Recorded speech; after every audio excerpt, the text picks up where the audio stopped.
আমার মোবাইলে একবার এক মেয়ে মেসেজ পাঠাইছি যে হুজুর আমি আপনার সাথে বিয়ে বসতে চাই। আমি জানি আপনার ছেলে মেয়ে আছে, আপনি বুড়ো মানুষ, কিন্তু আমি বিয়ে বসতে চাই। তো আমি তখন মেসেজ দেখি আননোন নাম্বার থেকে আসছে। মেসেজ দেখে আমার ওয়াইফকে বললাম এটা উত্তর দাও তো একটু। তো বেচারি মোবাইলটা নিয়ে প্রথমে চ্যাটিং করলেন, তোমার বয়স কত, কি। তো বলল যে এসএসসি পরীক্ষার্থী। এসএসসি পরীক্ষার্থী বলে এসএসসি পরীক্ষার্থী, তোমার বয়স তো অনেক কম, আর এই বেটা তো বুড়া, সে এখন নানা হচ্ছে, তুমি তার সাথে বিয়ে করবে, পাগল হয়েছে তুমি। তখন ও বুঝে ফেলছে যে এদিক থেকে অন্য কেউ।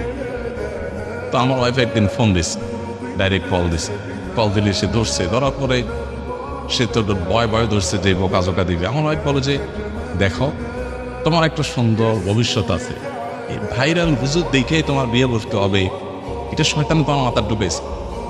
তুমি যদি মুত্তাকি পরেজগার কোনো ছেলের কাছে বিয়ে বসতে চাও, তোমার বিয়ের সময় হলে, তোমার অভিভাবকরা সম্মত হলে, তুমি এসএসসি পরীক্ষা দিচ্ছে, আমার পর যথেষ্ট ভালো বয়স রয়েছে, অভিভাবকরা যদি সম্মত হয়, তাহলে একটু সময় নিয়ে খুঁজতে থাকি, আমরা তোমাকে সহযোগিতা করবো। ভালো দিনদার ছেলে কীভাবে পাওয়া যায় আমি ওনাকে বলবো, নিয়ে খুঁজে দিবে। তো সুন্দর করে বুঝাই দিচ্ছিস, দেখো এগুলো বয়সের ভ্রম, একটা বয়সে পাগলামও থাকে, এরপর একটি সময় মানুষের চোখ কান খুলে যায়, তখন ভুল বুঝে। তোমার এগুলো করা উচিত না, তুমি আল্লাহকে ভয় করো। তো তুমি তো অন্যায় কিছু বলো না, তুমি বিয়ে বসতে চাইছো, এটা তো গুনার কিছু না। কিন্তু আর বিয়ের জন্য এইভাবে না, তোমার বাবা মাকে কারোর কাছে প্রস্তাবের জন্য পাঠাবা। আর এই বুড়া টুড়া না, তুমি ইয়াং মানুষ, ইয়াং দেখে করো। তাকে সুন্দর করে বুঝাই দিছে।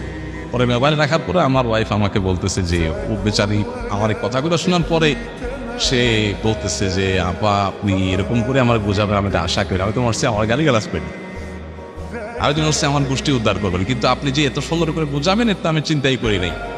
সে অনেক খুশি হয়েছে যে ঠিক আছে আপনি আমার বুঝাই দিচ্ছেন, আমি বুঝছি। এখন এইটুকু তো একজন দায়ীকে বুঝতে হবে যে ফিতনার জায়গাটা তাকে কি করতে হবে, প্রপার রোলটা কি প্লে করতে হবে। এত যদি না বুঝে সে কিসে, তাও ঠিক আছে। আমার একটা কথা একজন ডাক্তার অনেক আগে বলেছিলেন, খুব ভালো লেগেছে। উনি বলেছিলেন যে আজকাল অনেক আপনারা হুজুররা পাকার আগে মাইকের সামনে চলে আসে, পাকেন তার আগে আসেন, এই জন্য কাঁচা কাঁচা কাজ করে বসে থাকে।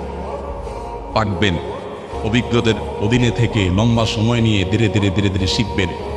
হ্যাঁ, যত মতবাদ আছে এগুলোর ভিতরে ডুবে থাকবেন, চ্যালেঞ্জগুলো জানবেন, এরপর নিজের ভিতরে ভারত্ব আসবে, শিখবেন।